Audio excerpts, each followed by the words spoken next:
What is up, guys? You know who it is. It's your boy Brit VR, Virtual Revenue. Hey, welcome to the show. Check out my website, Brit VR Crypto. Hey, have great content. You can reach me here also. So after the video is done, hit the like button, hit the subscribe button, and check out my website. So let's get into this digital dollar. News has just been sparking all over the internet. Federal Reserve revealed research plan for digital dollar. This is from Forbes, and this is on August the 13th. This is from Business Insider. Fed governor says central banks will partner with MIT on possible digital currency. This is for Insider Business. This is August the 14th. This is from Bloomberg, August the 13th. Bernard says Fed is conducting e-money tests for research. If you come over to digital dollar, just look at the news that's been coming out the last couple of days. We also saw a small print on the last funding for the coronavirus relief, had the digital dollar in there, but Smoochie Manucci took it out. We also have seen Smoochie Manucci hired his favorite friend in banking from Coinbase, the OCC guy. Let's talk about more news, guys, because we're seeing the digital dollar come in. We're also seeing Warren Buffett switch what he's doing. Now, he's doubling down on REITs and store capitals, but the big news from Warren, I should have put it up here. This guy sold all his banks, well, majority of his bank shares. Crazy. Now, Warren Buffett, he doesn't like Bitcoin and gold, but he just bought a large sum of stocks in gold mines. So this is saying the dollar is getting weaker for some reason. The people not liking the dollar. If you go to the dollar index, you see we had a double bounce right there. So the dollar actually may recover from the historic loss we have just seen, but everybody is slightly trying to run away from the dollar for some reason. And I understand that if you hold the dollar, you're just going to be losing value just very quickly. So people are throwing their money into stocks, gold, or cryptocurrencies. So this is kind of big. The IMF head foresees the end of banking and the Trump of cryptocurrencies. So let's look at some information in this article. It says, in the remarkable frank talks at the Bank of England conference, the manager director of the IMF has speculated that Bitcoin and cryptocurrencies have as much of a future as the internet itself. It could displace central banks, conventional banking, and challenge the monopoly of the national monies. Christine, you guys know her, who is a Paris native. Okay, she's in charge of the IMF. It's the lady with the blonde hair, guys. She had a couple of things to say. She said, let us start off with virtual currencies. To be clear, this is not about digital payments and existing currencies through PayPal and other e-money providers such as Alibaba in China and M-Pesa in Kenya. Virtual currencies are in a different category because they provide their own units of account and payment system. These systems allow for peer-to-peer transactions without central banks clearhouse, without central banks. This is very important. She fully understands peer-to-peer, peer-to-peer. And I'm going to leave the article down here. It says, better value of money. So if you can just look at that and think of that, this is what they're thinking of. They know peer-to-peer sounds better than sending your money to a clearinghouse and get taxed on it. You see what I'm getting, guys? So I want to go to this video. This is very interesting. I'll leave the link to this at the bottom of the description too. They talk about the digital dollar and they talk about the IMF. Conversation maybe a couple weeks ago, and you brought something to my attention I really hadn't researched very much, and this was this great reset that the what is it, the IMF, yeah, the IMF and the World Economic Forum, this guy Klaus that runs the World Economic Forum, he's been talking about this with all his cronies. I dove into it after we discussed it, and I actually did a whiteboard video. It just completely blew my mind. But what's really amazing is how forthright. I mean, they're just laying it out saying we want to change the entire society. We want a global reset and never go back to the way things were. I mean, it's very creepy if you Oh, listen yes. to what they say. Their videos are just on YouTube. So can you, and you were the one that brought this to my attention. So can you walk us through, maybe the listeners or viewers that didn't see my whiteboard video or don't know what I'm talking about, can you get them up to speed on this great reset and then what you think their objectives are and then what the end game might be? Well, I'll do my best, but getting them up to speed, I mean, basically, central banks have no tools left because their biggest tool is interest rate, and you basically have the world anchored at zero. And there's only so much debt, whether you're a government, a corporation, or an individual. At some point, you have to do something with that debt, whether it's, service it, pay it, or default on it. So when you're in this kind of circumstance, the current system does not work. They need to put in a brand new system, and that's the reset.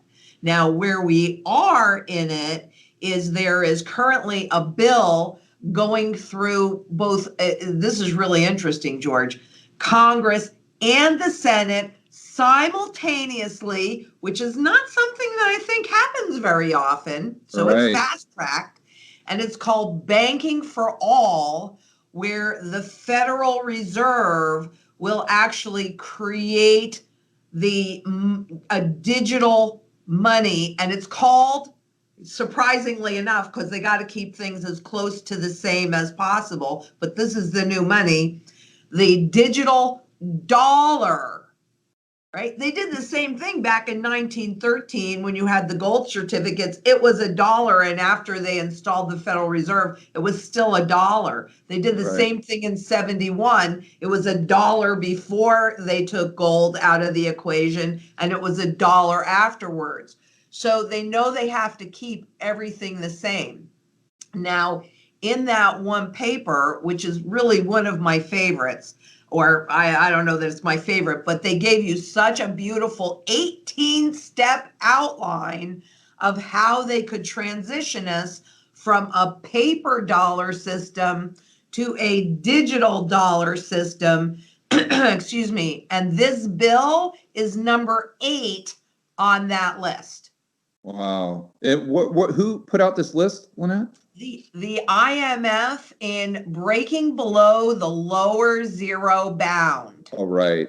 Right? Which is how you go below zero, and you can attack principal, which is one of the big threats in a digital currency. So right now in a paper currency, there's only 2 digits past that you can go. So, you have 100 pennies make $1. Well, once you go down to zero, you can't go any lower. But in a digital system, that's infinitely divisible. And the other big piece that people don't realize is that it gives the central bank direct and immediate control and their vision to see if their policy choices are doing what they want. So, for example, this recent stimulus check of the $1,200. Yeah. Well, a lot of people saved that money, and we saw the savings rate spike to 33%. When what the government wanted, what the central banks wanted, was for people to go out and spend that money and stimulate the economy.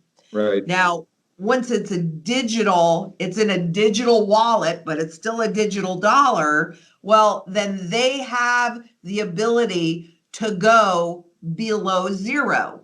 And after that one piece, they did another piece on how to take it deeply below zero using a 4% as an example. So you've got this bank account and you have $1,000 in it, let's just say, and you're not spending any money, but you're now going deeply negative and you're just watching your principal evaporate. What are you likely to do? Likely to go out and spend it on anything that you think can retain its value better than in the bank. And that's hyperinflation. So, I mean, maybe they're doing it a little differently, but we are now about to execute that piece. And by the way, they actually put a deadline for this in the bill of January 1st, 2021. Mm. So we're what? Yeah. 4.5 months away? Yeah. The first thing that comes to mind is number one, negative interest rates and forcing people to spend that money, or it really encourage them to waste the money, I would argue, just to consume, not to really invest. But then also, if they're I'm just trying to think through the mechanics. What would have to happen, in my opinion, is they'd have to have the individual consumers, the average Joe and Jane, would have to have a reserve account with the Fed, because the Fed That's exactly technically, right. yeah, it just creates bank reserves. And I had this Right. conversation with Ron Paul. So if they're just creating bank reserves, then we, the individuals, would have to have a reserve account with the Fed, just like the JP Morgans and the Goldman Sachs. Now, most people Exactly. might not think that that's a big deal, but then what happens is the Fed, or the government, is able to monitor every single transaction, every single thing you do. So you go Yep. onto the internet and buy XYZ thing that you might not want to talk about. Well, the Fed's going to know that.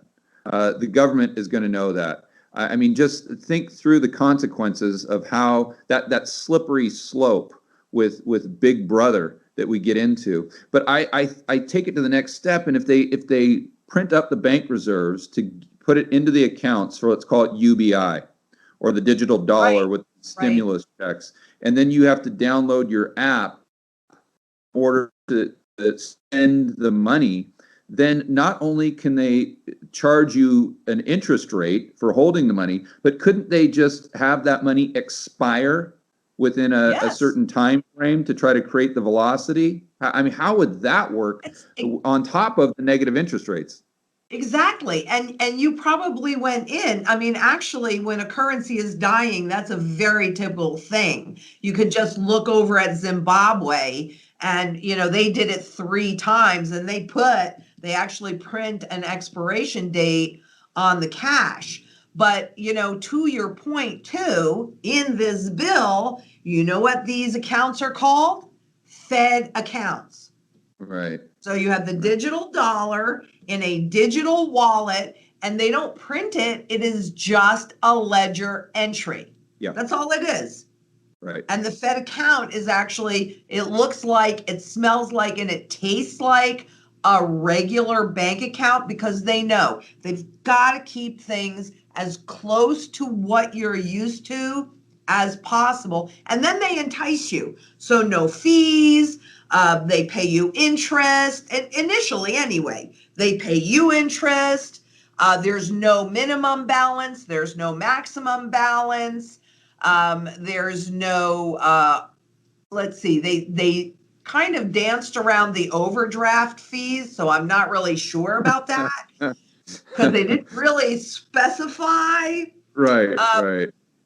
And they also are saying in here that they will reimburse the banks for all costs. So the banks cannot cancel these accounts because of profitability.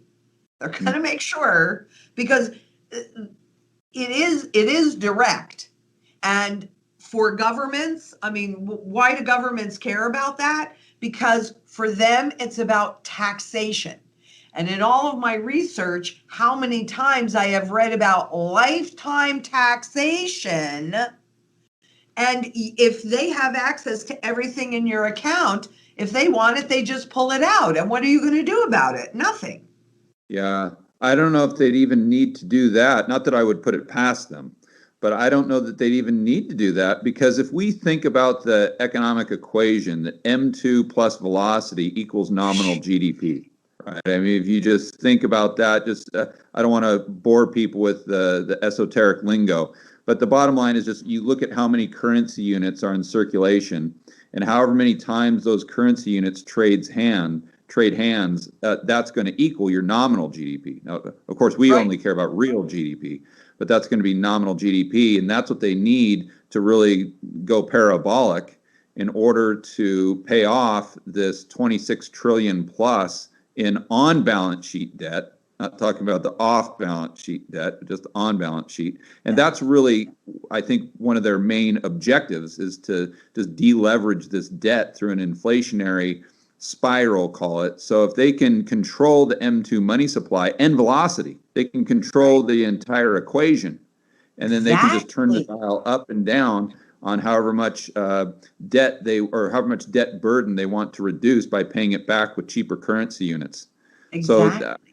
So I don't think people really understand the power that it gives the government just by going from, I mean, I don't even like fiat currency, but at least it's a green piece of paper in my hand, Lynette. Right. This digital dollar.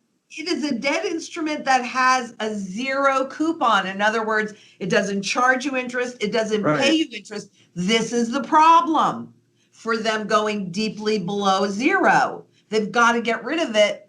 But if they go in and they take it away from you, well, now your hackles on, no, what are you taking away my dollar? They want you to volunteer it. And a lot of people have volunteered it during this corona pandemic.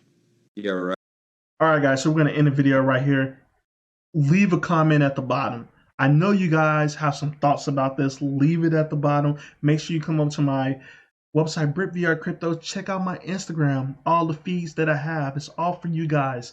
Hit the like button. Hit the subscribe button. Thank you for watching. And all you guys have a good day. And all you guys have a good night. And enjoy the crypto life. Peace.